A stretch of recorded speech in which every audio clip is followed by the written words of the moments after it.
तो हम लोगों ने लास्ट क्लास में ग्लैंड स्टार्ट किया था। एंडोक्राइन सिस्टम में हम लोगों ने क्या क्या पढ़ लिया था? ब्रेन के 3 ग्लैंड्स पढ़े थे, पीनियल, पिट्यूटरी एंड हाइपोथैलेमस। जिसमें सबसे छोटी कौन सी थी? पीनियल। वो क्या है? सबसे छोटी एंडोक्राइन ग्लैंड भी है, सबसे छोटी अंतःस्त्रावी ग्रंथि है। फिर उसके बाद पीनियल के बाद पिट्यूटरी सबसे छोटी ग्रंथि होती है, सेकंड स्मॉलेस्ट ग्लैंड होती है पिट्यूटरी। उसी को क्या कहा जाता है? मास्टर ग्लैंड कहा जाता है। देन पिट्यूटरी को मास्टर ग्लैंड क्यों कहा जाता है? क्योंकि ये पूरे 9 एंडोक्राइन ग्लैंड में से 7 को कंट्रोल कर रही होती है। 9 में से 7 पे नियंत्रण किसका होता है? पीयूष ग्रंथि का। लेकिन पीयूष ग्रंथि पे भी किसी का नियंत्रण है, वो कौन सी है? हाइपोथैलेमस। इसीलिए हाइपोथैलेमस को क्या कहा जाता है? मास्टर ऑफ मास्टर ग्लैंड या सुपर मास्टर ग्लैंड। और क्या हाइपोथैलेमस का एक काम और होता है, ये हमारे बॉडी में टेम्परेचर को रेगुलेट करती है, तापमान का नियंत्रण करती है। इसीलिए क्या कहा, मनुष्य के शरीर का तापमान भी कहा जाता है या थर्मामीटर ऑफ ह्यूमन बॉडी। तो इतना हमने बेसिक आपको याद रखना है। इसके अलावा आपको हार्मोन्स और भी बताए थे मैंने, FSH, LH, releasing hormone, inhibiting hormones, ये सब बताए होंगे। तो ये आपको क्या करने, हार्मोन्स याद करने, उनके फंक्शंस हो सके तो याद रहे। अब आगे बढ़ते हैं, आगे हम लोग पढ़ेंगे इसके बाद कौन सा, हम लोगों ने ब्रेन के कर लिए हैं। इसके बाद अगला हार्मोन है हमारे थ्रोट में होता है, जिसको बोलते क्या? थायराइड हार्मोन या थायराइड ग्लैंड।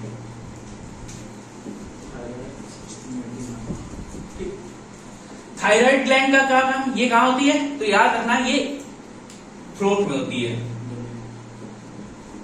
थ्रोट यानी नेक या गर्दन में होती है।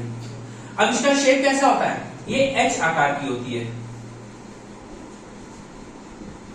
ठीक है। It is H shape, it is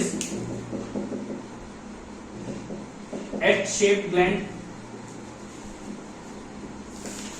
ये H की आकार की होती है। या कभी कभी क्या आपने देखा होगा, ऐसी बटरफ्लाई भी तो, तितली भी तो ऐसी होती है कुछ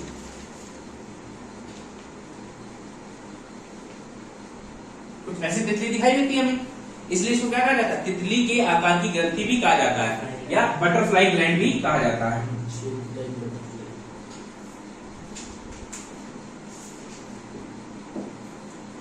यहां तक कोई दिक्कत?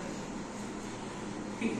अब इससे क्या निकलता है? ये जो थायराइड ग्लैंड है, इससे 2 हार्मोन्स निकलते हैं, ठीक है। एक तो निकलता है थायराइड हार्मोन और दूसरा निकलता है कैल्सीटोनिन। कौन से 2 हार्मोन निकल रहे हैं? एक है थायराइड,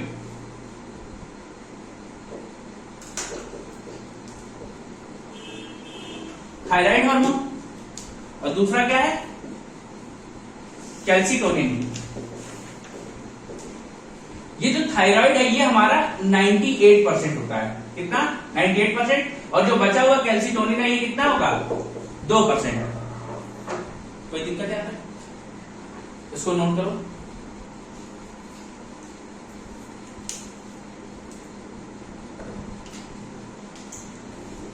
फिर क्या? अब देखो, जो थायराइड हार्मोन है,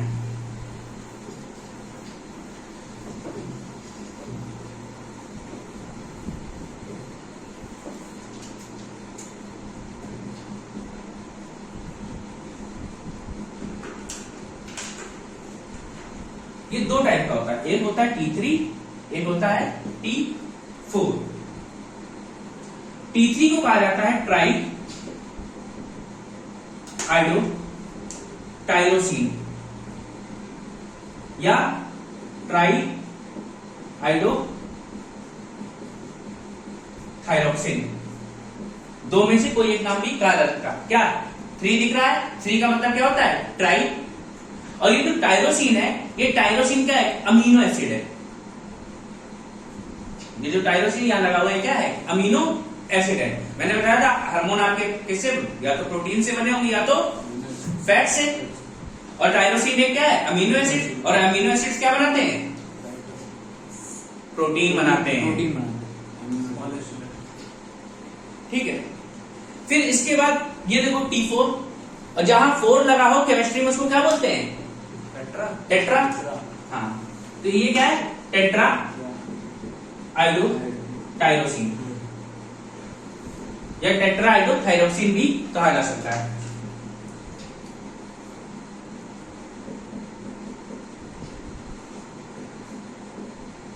कोई दिक्कत है यहाँ पे? T3 एंड T4 ये हो गया। अब देखो हम आगे बात करते हैं क्या इसका फंक्शन क्या है, फंक्शन ऑफ थायराइड हार्मोन।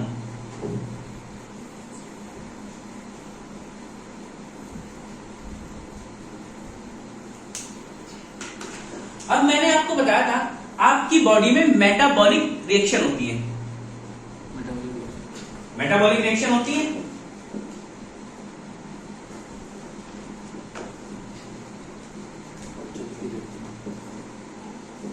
उपापचय क्रिया या अभिक्रिया ले सकते हो, ठीक है। अब ये क्या मेटाबॉलिक है कि आपने खाना खाया, खाना खाने के बाद या और भी तरीकों से आपकी बॉडी में बहुत सारी रिएक्शंस होती हैं, वो क्या है सब केमिकल रिएक्शन है। उन्हीं रिएक्शन को क्या कहा गया है मेटाबॉलिक रिएक्शन। कोई दिक्कत?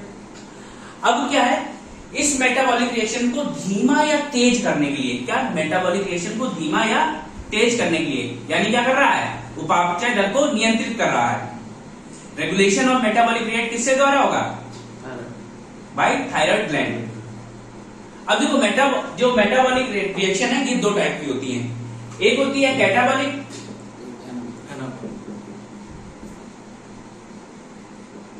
दूसरी होती है एनाबॉलिक। मेटाबॉलिक के टाइप है, हाँ कैटाबॉलिक रिएक्शन दो टाइप की होती है। मैंने क्या कहा वो रिएक्शन दोनों स्लो भी करती है और तेज भी करती है।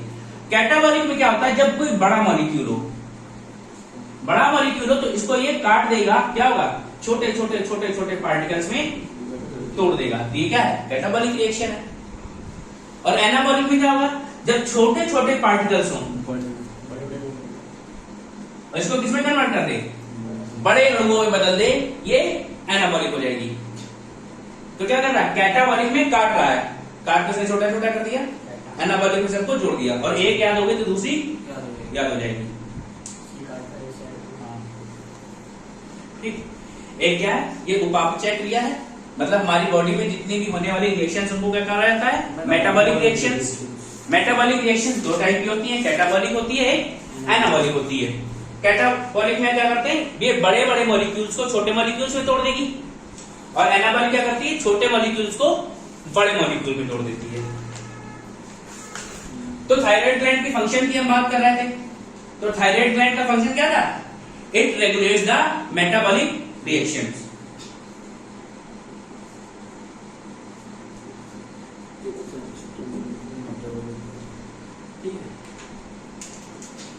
नोट कर लिया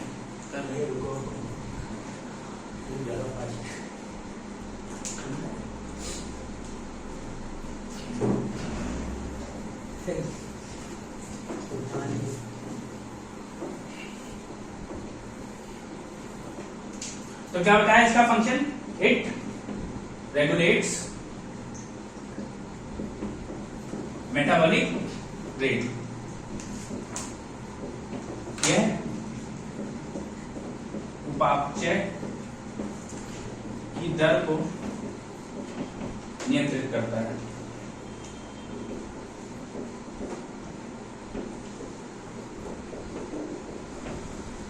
अब देखो दूसरा फंक्शन क्या है, यह हमारी बॉडी में आधार उपापचय दर या बेसल मेटाबॉलिक रेट को भी कंट्रोल करता है। इट ऑल्सो कंट्रोल्स या it also regulates basal metabolic rate, या इसी को हम लोग बोल देते हैं oxygen consumption rate. Oxygen consumption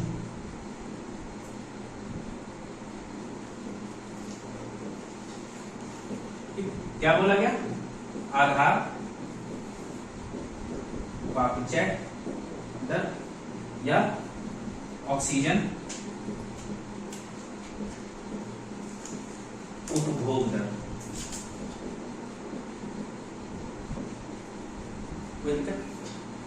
अब देखो क्या है ये है क्या बेसल मेटाबॉलिक रेट।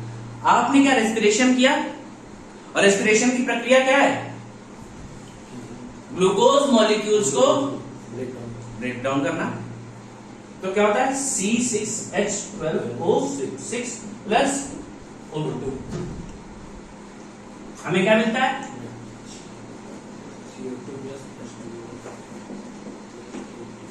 ये मिलता है।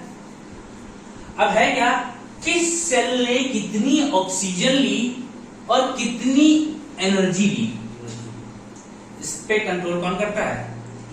थायराइड ग्लैंड, और इसी को कहा जाता है बेसल मेटाबॉलिक रेट। ठीक है, किस सेल ने कितनी ऑक्सीजन कंज्यूम की या कितनी एनर्जी कंज्यूम की, ये कौन बताएगा? बेसल मेटाबॉलिक रेट से पता चलता है हमको। कोई दिक्कत क्या? लिख डालो। अगला देखो, नोट करो।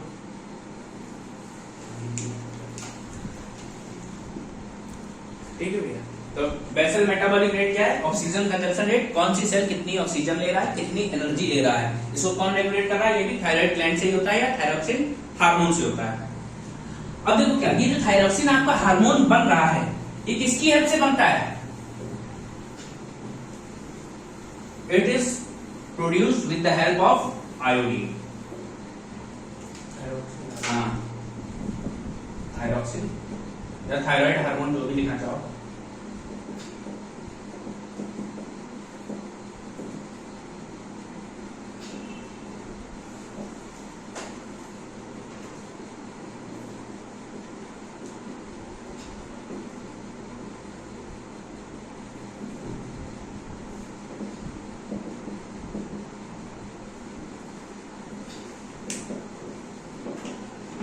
आयोडीन की सहायता से थायराइड हार्मोन का निर्माण होता है।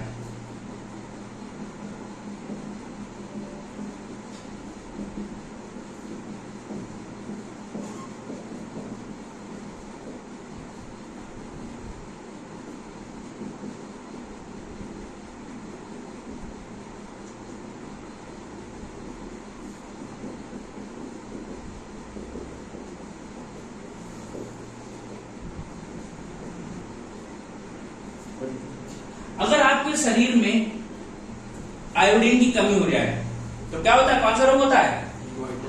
गोइट्रे, घेंगा, या इसी को बोला जाता है गलगंड। डिफिशियंसी ऑफ आयोडीन कॉजेस गोइट्रे, या क्या बोलते हैं? घेंगा, गलगंड, याद रखना।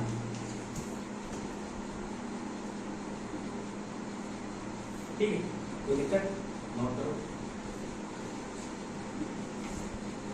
ठीक है, तो गोइट्रे में क्या होता है? गोइट्रे में हमारी बॉडी में जब आयोडीन निकलना कम हो जाता है तो हमारी जो ग्लैंड है उसका साइज बड़ा हो जाता है। ये जो ग्रंथि है इसका आकार बड़ा हो जाता है और गला कैसा हो जाएगा? फूल जाता है पूरा चिन के नीचे तक। अब इसके बाद देखो, अगर आपके शरीर में थायराइड की कमी हो या अधिकता हो, कमी को क्या कहा जाता है? हाइपो, और ज्यादा को हाइपर। अगर क्या हो? हाइपोसेक्रीशन हो या हाइपर सेक्रीशन हो। तो सबसे पहले जो एक बीमारी होती है इसको बोलते हैं क्रेटिनिज्म। क्रेटिनिज्म क्या होता है? जड़ वामनता। इसमें जो बच्चा है उसका मेंटल ग्रोथ रुक जाती है, मेंटल ग्रोथ अच्छे से नहीं हो पाती है। क्या उसकी तरफ देखो,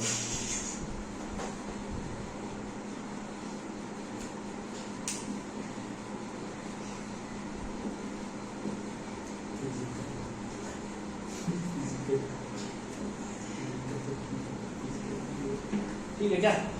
बच्चे का मानसिक विकास नहीं हो पाता है। ठीक है, कुछ कभी कभी थोड़ा बहुत फिजिकल पे भी इफेक्ट करता है, लेकिन मेनली हम इसमें मेंटल डेवलपमेंट की बात करते हैं। फिर अगला क्या है?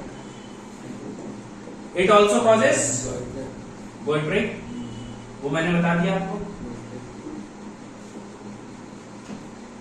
ठीक है, कोई दिक्कत? अगला है, इसी में आता है माइक्सो एडिमा। मैक्सोएडिमा क्या है कि लड़कियों में होता है। इसमें क्या होता है, मैक्सोएडिमा में जब हाइपोसेक्रेशन हो रहा है, कम निकल रहा है थायराइड ग्लैंड, तो आपकी स्किन में क्या हो जाएगा, स्किन में ड्राइनेस आने लगेगी। लड़कियों में जो मेंस्ट्रुअल साइकिल होती है, पीरियड्स होती है, वो इरेगुलर होने लगते हैं। किसकी वजह से, मैक्सोएडिमा की वजह से। और क्या होता है, तुमने सुना होगा वेट लॉस होने वाला, थायराइड सुना है, एक तो मोटा होने वाला और एक क्या होता है, पतला होने वाला। इसमें क्या होता है, इसमें वेट बढ़ता है, इसमें मैक्सोएडिमा में क्या होगा, वेट बढ़ेगा, वेट बढ़ेगा,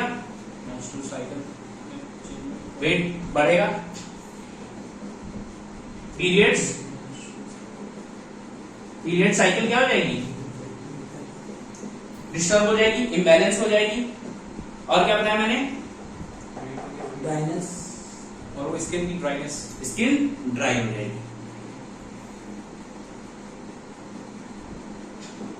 3 चीजें बताई। ये क्या है, हाइपोसेक्रेशन में। और एक चीज बची हाइपोसेक्रेशन में। हाइपोसेक्रेशन में एक बीमारी और है, इसको बोलते हैं हाशिमाटो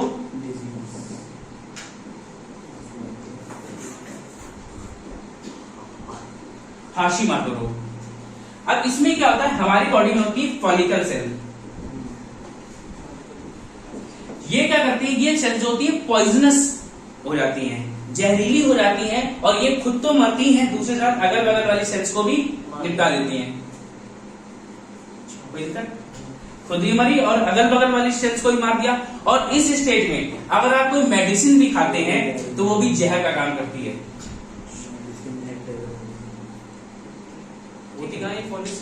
फॉलिकल सेल बॉडी में होंगी या नहीं, follicle cell act as follicle cell became poisonous, ठीक है, and kill several other cells. Medicine act as poison. कोई दिक्कत है, नोट करो इसको।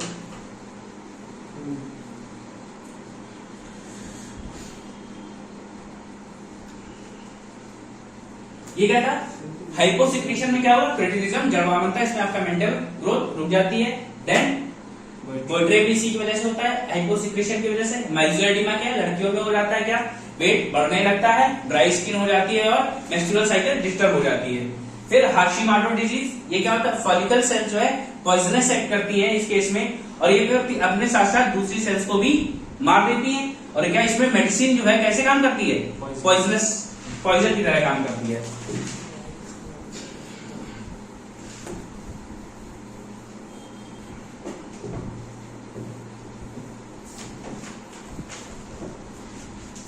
फिर जब क्या हो जाएगा, हाइपर सिक्रेशन, यानी अधिश्रावण, ज्यादा निकल रहा है। और ज्यादा निकलता है तो भैया थायराइड 2 टाइप के होते हैं, एक मोटा होने वाला और एक पतला होने वाला। मोटा होने वाला आपने पढ़ा कब, मैक्सोएडिमा के साथ। और यहाँ पे जो होगा, यहाँ पे जो हाइपर सेक्रेशन, जब थायराइड हार्मोन ज्यादा करने लगेगा, तो जो हमें थायराइड होता है वो कौन सा था, वजन कम होने वाला। तो क्या हो जाएगा, वेट कम हो जाएगा। और इसी को बोला जाता है ग्रेव्स डिजीज।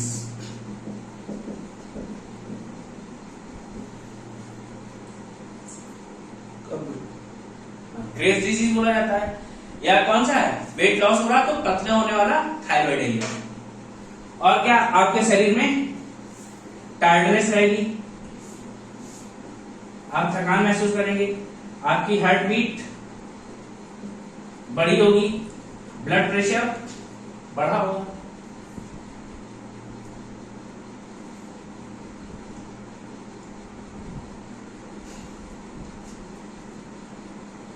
नोट कर लिया।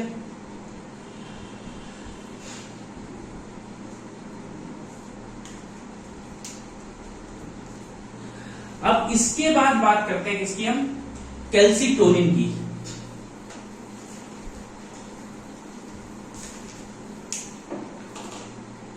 दूसरा कौन सा था, कैल्सिटोनिन।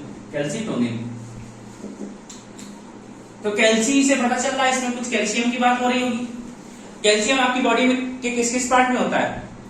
इसमें है, टीथ में है, बोन्स में है और टीथ में है, टीथ में है और और तो ये नहीं पता।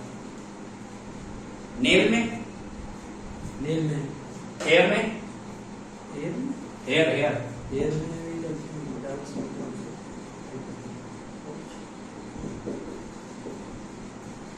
ब्लड, इतनी जगह आपके बॉडी में क्या होता है? कैल्शियम। कैल्शियम होता है। अब हम बात करते हैं कि हमारे बोन्स के लिए कैल्शियम बहुत इंपॉर्टेंट है। अगर कैल्शियम नहीं होगा हमारे बोन्स में तो हमारी हड्डियां कैसी हो जाएंगी? कमजोर हो जाएंगी।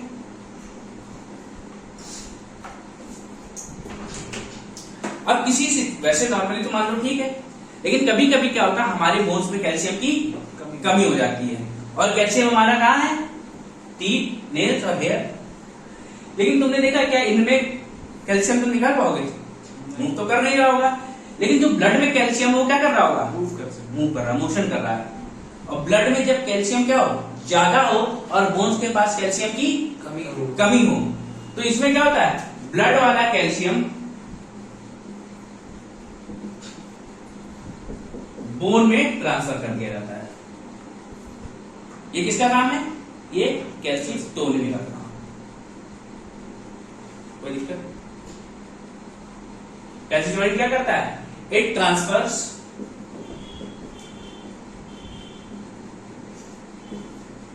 excess blood calcium to bones।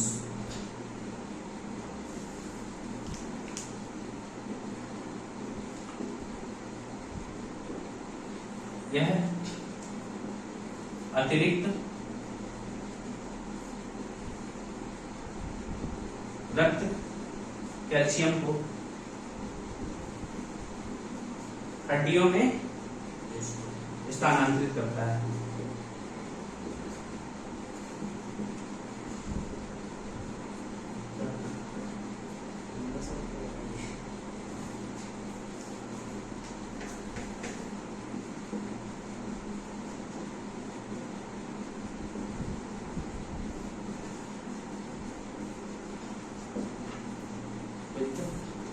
It transfers the excess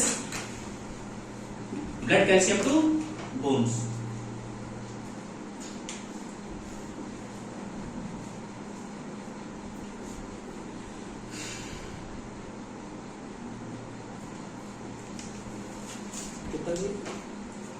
ठीक है। फिर इसके बाद अगला हार्मोन है पैराथायराइड।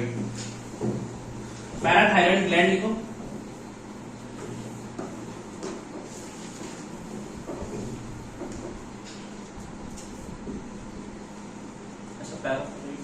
पैराथायराइड ग्लैंड ये भी कहां होती है? थ्रोट में नहीं होती। कैसे?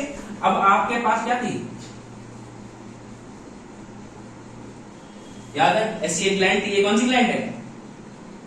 ये थायराइड ग्लैंड है। थायराइड ग्लैंड की एंड्स पे यहां लगी होती है ये पैराथायराइड ग्लैंड, यानी दो पेयर होते हैं।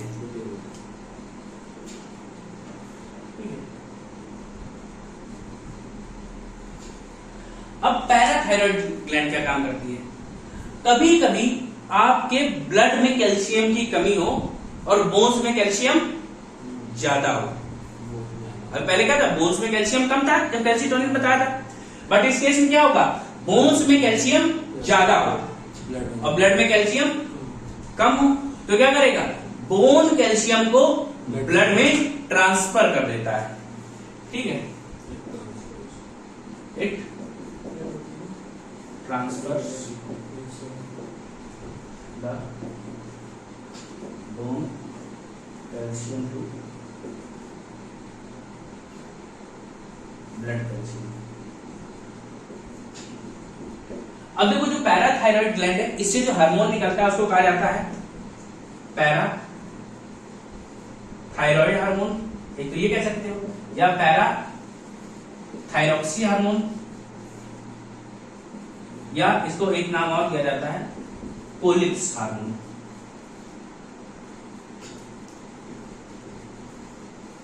इसमें आपको नाम याद रखना है कोलिप्स।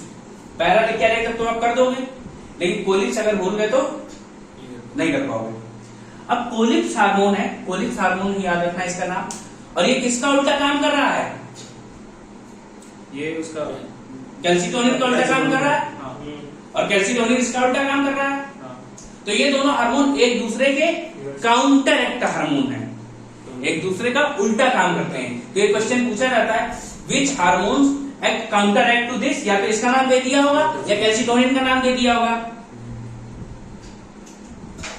तो लिख लो भैया, calcitonin and Collip's hormone are counter act hormone. Calcitonin और कोलिप्स हार्मोन एक दूसरे के विपरीत कार्य करते हैं।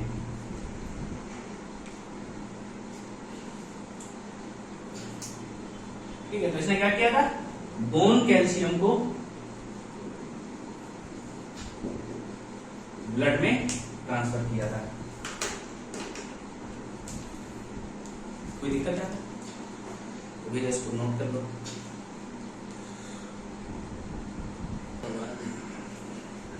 ठीक है, अगला लिखो थाइमस ग्लैंड। अरे छोट की बात हुई ना, ये खत्म हो गया, थायराइड और पैराथायराइड। ये थाइमस कहाँ? थाइमस कहाँ थी ये हमने बताई थी, हम पूछेंगे तुम नहीं पूछ सकते। अच्छा, उल्टा जवाब, उल्टा सवाल पूछा जा रहा है। देखिए भैया,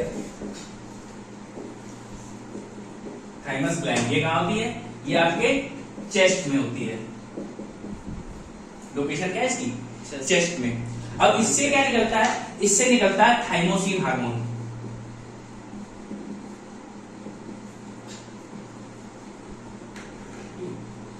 अब ध्यान रखो, आपके ब्लड में क्या होता है? आरबीसी, डब्ल्यूबीसी और प्लेटलेट्स। अब जो डब्ल्यूबीसी है, डब्ल्यूबीसी में लिम्फोसाइट्स होती हैं। क्या होती हैं? लिम्फोसाइट्स। ये दो टाइप की होती है, एक बी टाइप की, एक टी टाइप की। लिम्फोसाइट्स का काम क्या होता है? अब हमारी बॉडी में कोई बाहर से कोई आउटर बॉडी आ रही है, कोई बैक्टीरिया, वायरस, कोई भी चीज आ रही है जो हमारी बॉडी को जरूरत नहीं है, हमको बीमार कर सकती है, तो लिम्फोसाइट क्या करता है? उसको मार देता है। दैट मीन्स ये हमारे इम्यून सिस्टम को स्ट्रॉन्ग करता है, रोग प्रतिरोधी क्षमता को बढ़ाता है। किससे? लिम्फोसाइट से। और ये लिम्फोसाइट्स बनते कहाँ है? ब्लड कहाँ बनता है? ऐसे हड्डी होती है आपकी, यहाँ बोन मैरो है, और बोन मैरो में क्या बनता है? ब्लड बनता है, यही लिम्फोसाइट से बनती है। ठीक है, जब ब्लड पढ़ोगे अभी तुम लोग तो सब समझ में आ जाएगा। देखा, लिम्फोसाइट्स कहाँ बन रही है? बोन मैरो में, अस्थि मज्जा में।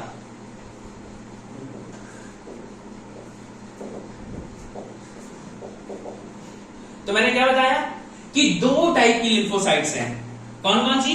एक बी टाइप की है और एक टी टाइप की है। जो ये बी टाइप वाली है ये मैच्योर हो जाती है बोन मैरो में ही, लेकिन ये जो टी टाइप वाली है इसको मैच्योर होने के लिए आना पड़ता है कहां? थाइमोसिन हार्मोन के पास। तो थाइमोसिन हार्मोन क्या कर रहा है? It matures lymphocytes. कौन सी? T lymphocytes. ठीक है, इट मैच्योर्स टी लिम्फोसाइट्स। यह है टी लिम्फोसाइट्स का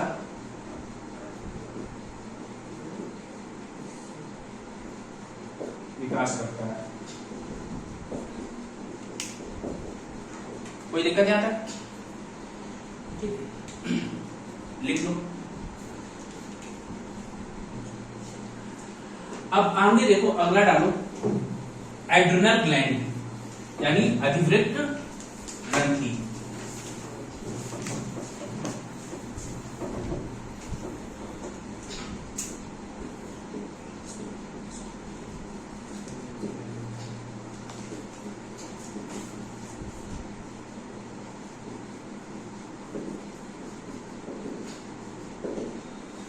अब भैया आपके पास क्या है?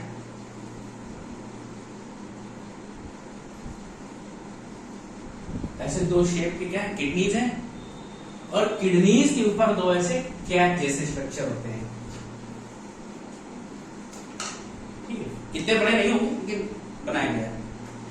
और यही क्या है, ये एड्रिनल ग्लैंड है, और इसमें जो आउटर है, बाहरी हिस्सा, इसे कहा जाता है कॉर्टेक्स।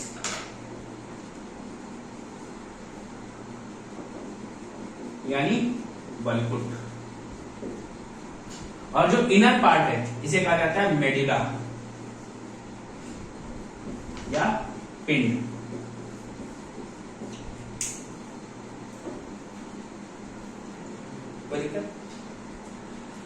अब ये जो आपका कॉर्टेक्स वाला हिस्सा है,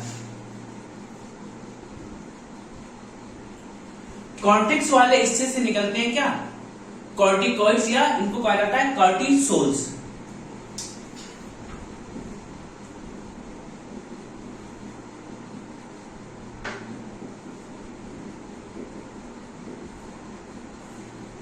ठीक है, कॉर्टिसोल या कॉर्टिकॉइड्स होते हैं, ये ग्रुप ऑफ हार्मोन है। ठीक है, क्या है ये, ग्रुप ऑफ हार्मोन्स है। अब ये कितने टाइप के हैं, ये 3 टाइप के हैं। कौन कौन सा, ग्लूकोकॉर्टिकॉइड,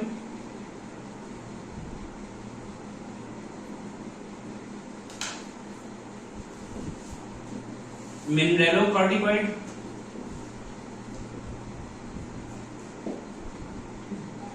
तीसरा कौन सा है, एंड्रोजन। ग्लूकोकॉर्ड, मिनरेलो और एंड्रोजन।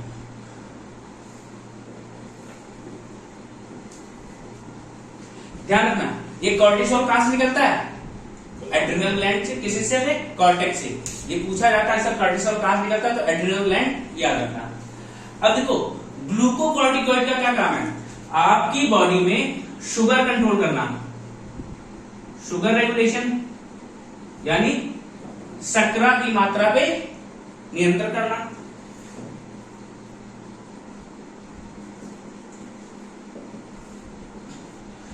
दूसरा क्या है, स्ट्रेस रेगुलेशन, यानी क्या, तनाव पे नियंत्रण करना। ये किसका काम है, ग्लूकोकॉर्टिकॉइड्स का। मिनरेलोकॉर्टिकॉइड का क्या काम है, आपकी बॉडी में क्या है, नमक है, नमक, सॉल्ट। और सॉल्ट क्या है, मिनरल है। तो ये हमारी बॉडी में सॉल्ट के अमाउंट को रेगुलेट करता है, रेगुलेट्स अमाउंट ऑफ सॉल्ट। ये क्या करता है, नमक की मात्रा को नियंत्रित करता है। इसके बाद अगली बात करते क्या, ये एंड्रोजन। एंड्रोजन आपके शरीर में सेक्सुअल कैरेक्टर को कंट्रोल करता है। ठीक है, आप मेल है या फीमेल है तो आपके कैसे अलग अलग कैरेक्टर होते हैं, तो वो क्या काम कौन करेगा, एंड्रोजन।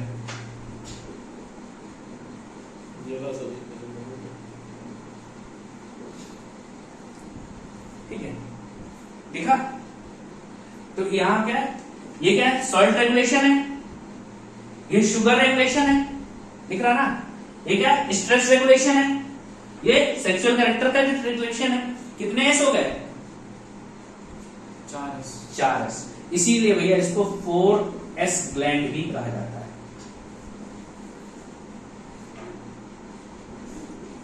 कोई दिक्कत?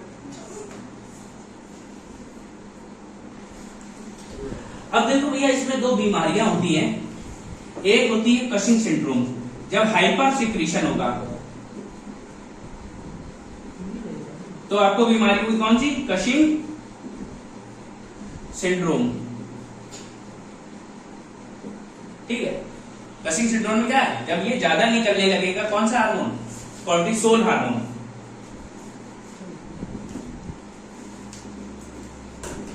तो क्या होगा, कशिंग सिंड्रोम होगा। कशिंग सिंड्रोम में हमें कौन सी बीमारी होती है, एक भैया होती है फेस मून।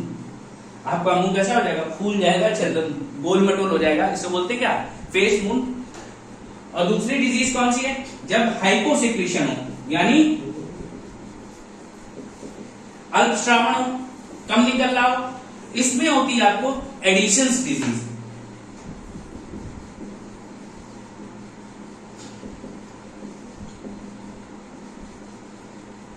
लिखा तो एडिशन है, लेकिन हो क्या रहा है यहाँ पे, आपका वेट कम होता है। लॉस हो जाएगा, आईक्यू कम हो जाएगा, समझ में आ रहा, वॉमिटिंग होगी, ड्राई स्किन होगी, ये सब क्या हो रहा है, नाम एडिशन लेकिन लॉस हो रहा है। ऐसे ही आपको एक डिजीज बताई थी, पार्किंसंस डिजीज, याद है? हाँ, क्या काम था उसका, कहाँ कब होती है? एक्सेस अमाउंट ऑफ डोपामिन, हाँ, ये बोल सकते हैं इम्बैलेंस ऑफ, डोपामिन। ठीक, तो ये नोट कर लो तब तक हम इधर सफाई करते हैं।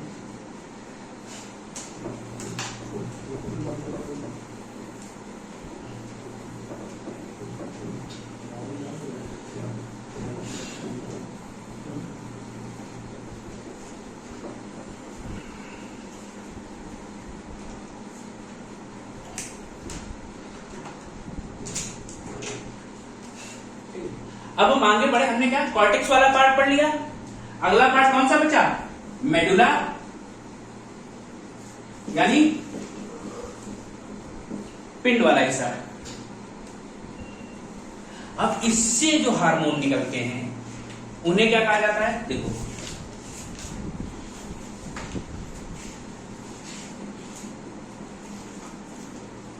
या तो एड्रेनलिन कह दो या एपिनेफ्रिन बोल दो।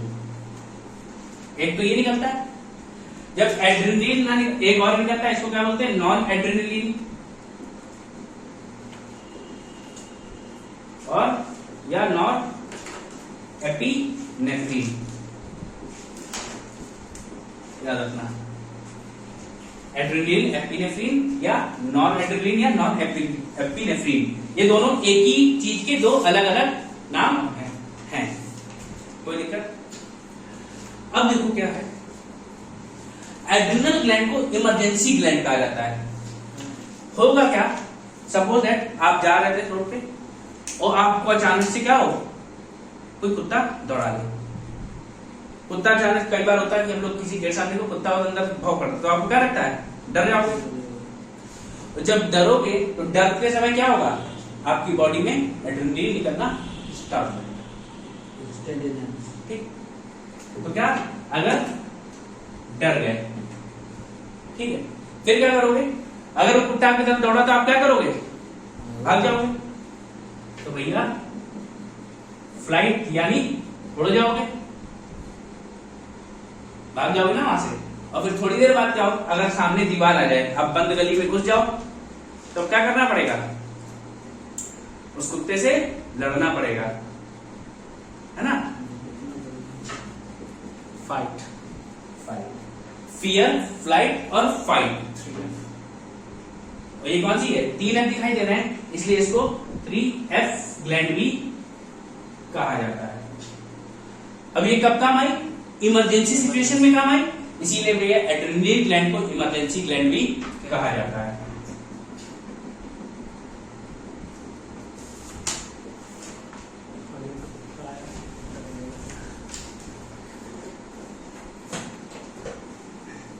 कोई दिक्कत नहीं आता, 3F ग्लैंड बोल दोगे या इमरजेंसी ग्लैंड बोल दो, कोई दिक्कत नहीं है, ठीक है। अगर आपको मान लो डर लग रहा हो तो आपके शरीर में क्या क्या चेंज आते हैं, कुछ बायोलॉजिकल चेंज आते हैं, जैसे कुछ लोगों को डर लगता है तो मुंह सूखने लगता है, हाथ पैर कांपने लगेंगे, शिवरिंग हो जाएगी, तो लड़ाई करने के बाद हाथ पैर बहुत कांपते हैं, हार्ट बीट बढ़ जाएगी, रेस्पिरेशन तेज हो जाएगा। तो ये सब क्या है, ये कुछ बायोलॉजिकल चेंज है, किसकी वजह से आते हैं, एड्रेनलिन, इमरजेंसी ग्लैंड की वजह से आते हैं।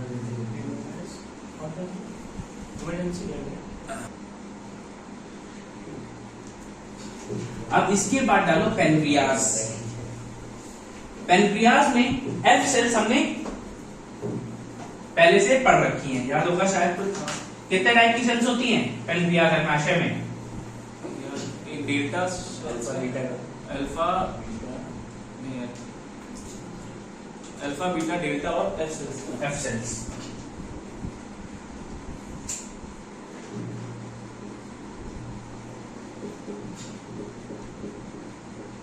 डिस्कवरी इसकी किसने की थी, लैंगरहैंस ने,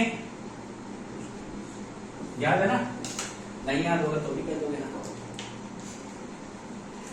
अब क्या बताया था, पेनक्रियाज में 4 टाइप की सेल्स होती हैं, alpha, beta, delta and F cells. ये भैया कितनी होती हैं? 5%। ये होंगी 90%, ये होंगी 2.5%, ये होंगी 2.5%। परसेंट याद करो ना करो, ये याद रखना भैया, आपके पेनक्रियाज में सबसे ज्यादा कौन सी सेल्स होती हैं? Beta cells. Beta cells. और मैंने क्या बताया था, इनको क्या कहा जाता है? इनकी डिस्कवरी किसने की? लैंगरहैंस ने। Langerhans islets. Islets of Langerhans कहा जाता है।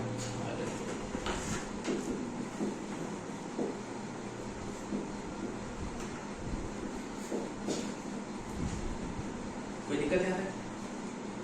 इन्हें क्या कहा जाता है? Islets of Langerhans.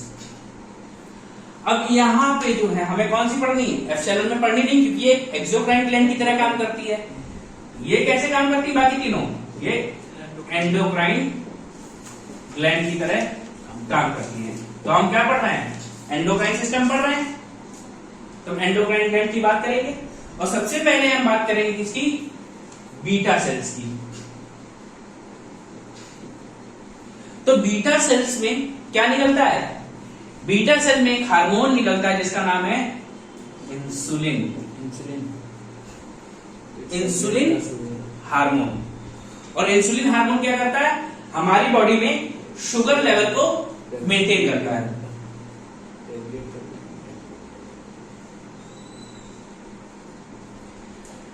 अब ये कई बार पूछा गया, हु डिस्कवर्ड इंसुलिन? इसके लिए नाम याद रखना दो, बेंटिंग एंड बेस्ट। कोई दिक्कत? अब ये जो इंसुलिन है, इंसुलिन बनने के लिए किसकी हेल्प चाहिए होती है? तो याद रखना, एक मिनरल है जिंक। कौन? Zinc is helpful in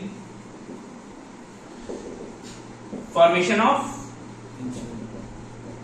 insulin. ये याद रखना भैया बहुत अच्छे से, कि कौन सा मिनरल इंसुलिन बनाने में हेल्पफुल होता है? जिंक। जिंक इंसुलिन बनाने में सहायक होता है। अब इंसुलिन का काम क्या होता है? आपकी बॉडी में शुगर है, और किस फॉर्म में होती है? स्टार्च। ब्लड शुगर, अच्छा, ब्लड शुगर, यानी ग्लूकोज के फॉर्म में।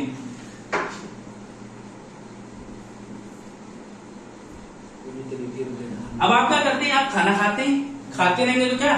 शुगर आपकी बॉडी में बढ़ रहा है।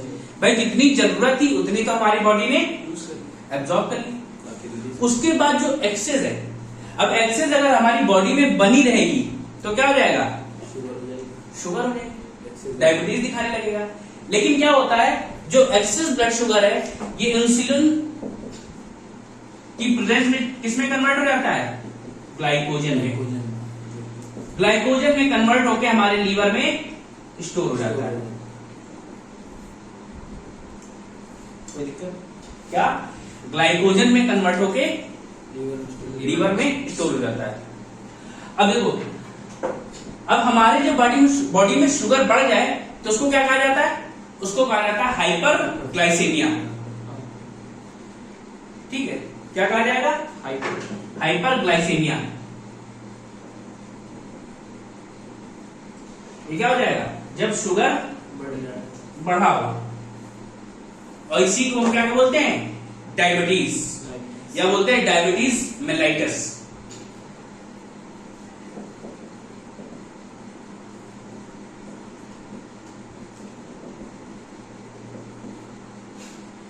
क्या नाम है इसका? Diabetes mellitus. Diabetes mellitus. यही डायबिटीज जो हमको होता है। कोई दिक्कत नहीं? इसको नोट करो।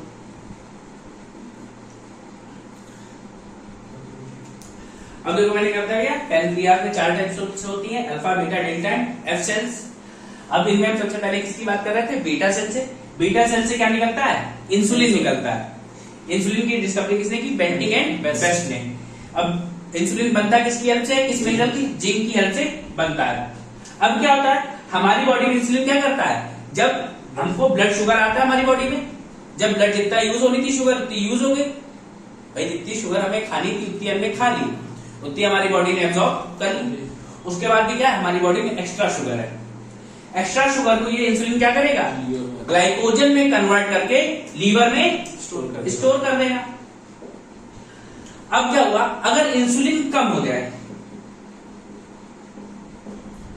इंसुलिन में कमी हो जाए, तो क्या ये शुगर ग्लाइकोजन में कन्वर्ट हो जाएगी? नहीं होगी। दैट मीन्स ये क्या कराता है, हमारी बॉडी में शुगर के अमाउंट को बढ़ा देगा, जिसे कहा जाता है हाइपर ग्लाइसेमिया या डायबिटीज मेलाइटस। ठीक है, और हमने शुगर को किस इंडेक्स से नापते हैं, ग्लाइसेमिक इंडेक्स में शुगर नापा जाता है। ठीक है,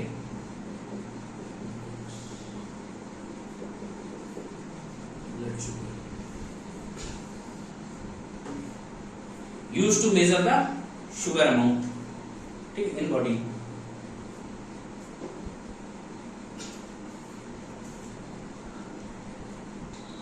तो भैया क्या होता है, जब हमारी बॉडी में इंसुलिन बनना कम हो जाता है तो डॉक्टर हमें क्या सलाह देता है, इंसुलिन के इंजेक्शन लगाओ।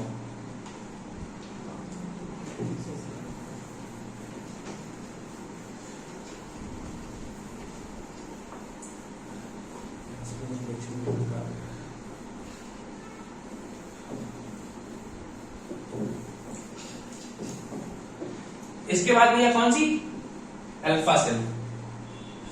अल्फा सेल से क्या निकलता है, इससे निकलता है ग्लूकागॉन हार्मोन।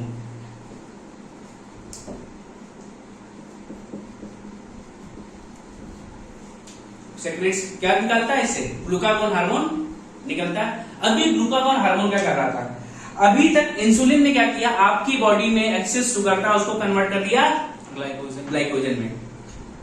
अब भैया आ गए नवरात्रे और रोजे, तब आप क्या कर शुरू कर देंगे, व्रत करना शुरू कर दोगे, तो आपकी बॉडी में ग्लूकोज जा रहा है, नहीं जाएगा, क्योंकि आप खाना खाएंगे नहीं। तो जब आप रोजे और नवरात्रे करेंगे तो क्या, अब आपकी बॉडी में थोड़ा सा शुगर लेवल कम हो जाएगा, तो जो आपकी बॉडी में ग्लाइकोजन स्टोर हुआ था ये क्या हो जाता है, ये ग्लूकागॉन की प्रेजेंस में ग्लूकोज में कन्वर्ट हो जाता है। ठीक है, तो क्या हमें बॉडी को एनर्जी मिली, उतनी एनर्जी नहीं मिलती लेकिन फिर भी एनर्जी मिलती है। आप मानते तो नहीं है भाई, आपने खाना नहीं खाया 9 दिन तक, तो आप क्या हो गया, हालत आपकी थोड़ी सी डाउन हो जाएगी, लेकिन उतनी खराब नहीं होती जितनी हो जानी चाहिए अगर इतना खाना ना खाओ तो। क्यों, क्योंकि हमारी बॉडी में जो ग्लाइकोजन स्टोर था, ग्लूकोज स्टोर था किस फॉर्म में, ग्लाइकोजन के फॉर्म में, वो वापस ग्लूकागॉन की हेल्प से ग्लूकोज में कन्वर्ट हो गया, जिससे हमें एनर्जी मिलती रहेगी। फिर इसके बाद कौन सी बची, डेल्टा सेल, इनसे निकलता है सोमैटोस्टैटिन हार्मोन। ठीक है, सोमैटोस्टैटिन हार्मोन ये क्या करता है, ये करता है रेगुलेट बीएमआर। बीएमआर क्या था, बेसल मेटाबॉलिक रेट, वो बीएमआई होता है, बॉडी मास इंडेक्स।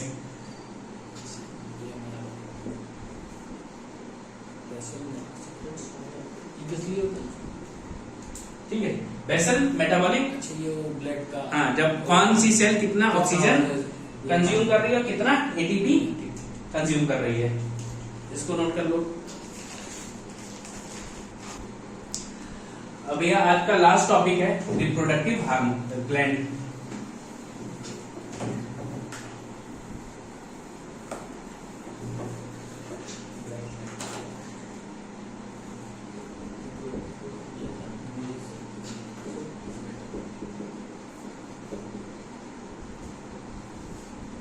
ठीक है, प्रजनन ग्रंथियां, और ये इनको हम क्या बोल सकते हैं, और गोनेड्स बोला जाता है। अब ये मेल में अलग होती है और फीमेल में अलग होती है। अगर मेल में बात करें तो मेल में क्या होते हैं, टेस्टिकल्स यानी वृषण, एक पेयर, और फीमेल में क्या होता है, ओवेरी यानी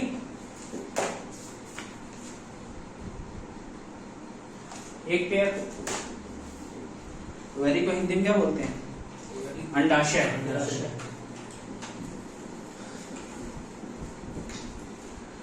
कोई दिक्कत? अब देखो ये टेस्टिकल्स क्या काम करते हैं? एक तो स्पर्म बनाने का काम करते हैं यानी शुक्राणु, और ओवेरी ओवा अंडाणु या डिंब।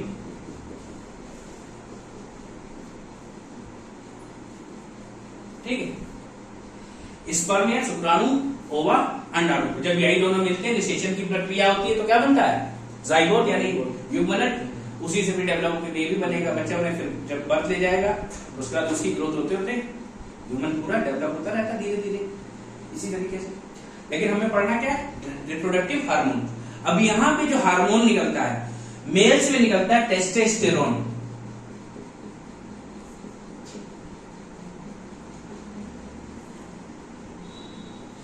कौन सा हार्मोन निकल रहा है इसमें? Secretes testosterone hormone. और वुमेन्स में कौन सा निकलता है? वुमेन्स में निकलता है एस्ट्रोजन, प्रोजेस्टेरोन।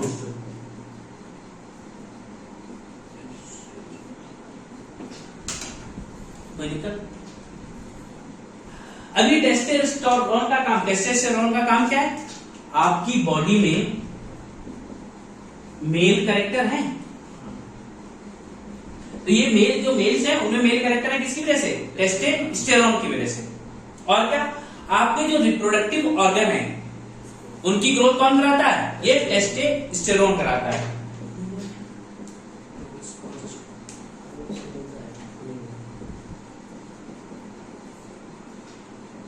लैंगिक अंगों का विकास कराता है, या लिख सकते हैं क्या? जनन अंगों का विकास। कोई दिक्कत जाता? अब इसकी बात करें एस्ट्रोजन में, तो एस्ट्रोजन में क्या होता है? एक तो फीमेल कैरेक्टर आते हैं। फीमेल कैरेक्टर किसकी वजह से आते हैं? एस्ट्रोजन की वजह से। और अगला क्या? प्रोजेस्टेरोन। प्रोजेस्टेरोन कब बनता है? ये प्रेगनेंसी हार्मोन है। जब फीमेल प्रेग्नेंट होगी तभी ये बनना स्टार्ट हो जाता है। इसे किस नाम जानते हैं? Pregnancy hormone.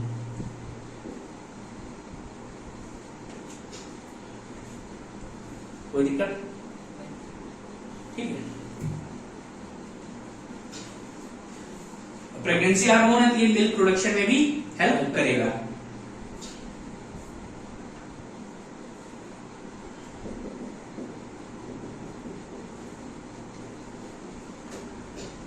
ये दूध बनाने में भी सहायक होता है। कोई दिक्कत यहाँ तक? तो भैया ये आपका कंप्लीट हो गया। रिप्रोडक्टिव ग्लैंड्स या एंडोक्राइन सिस्टम भी पूरा कंप्लीट हो गया है। तो कल हम आपको एक चैप्टर पढ़ाएंगे ह्यूमन आई, उससे भी कभी कभी क्वेश्चन पूछ लिए जाते हैं। फिर स्टार्ट करेंगे न्यूट्रिशन और डिजीजेस की बात करेंगे।